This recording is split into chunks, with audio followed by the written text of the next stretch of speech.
وصل وسلم وبارك عليه وعلى آله. وحين برز صلى الله عليه وسلم برز رافعا طرفه إلى السماء مؤميا بذلك الرفع لأن له شرفا على مجده وسماء.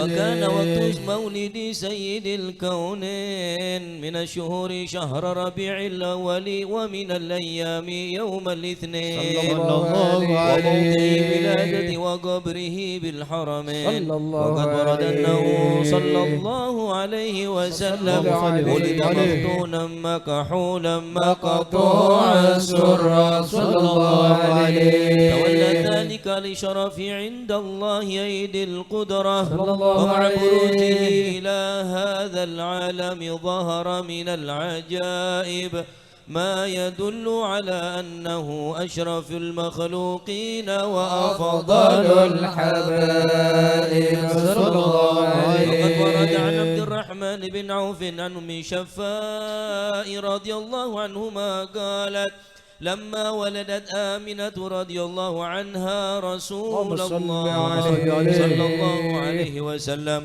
وقع على يدي فاستهل فسمعت قائلا يقول رحمك الله أو رحمك رب صلى الله عليه. قالت الشفاء فضاله ما بين المشرق والمغرب حتى نظرت إلى بعض كسور الروم. قال ثم البسته ورجعته فلما انشب أن غشيتني ظلمة ورعب وكشعريرة عن يميني صلى الله عليه. يقول أين ذهبت به؟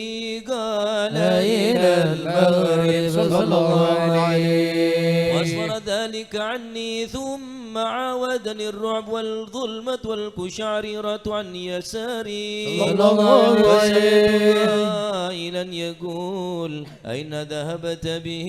قال إلى المشرق صلى الله عليه. قالت فلم يزل الحديث مني على بال حتى بتعث الله فكنت من أول الناس إسلاما.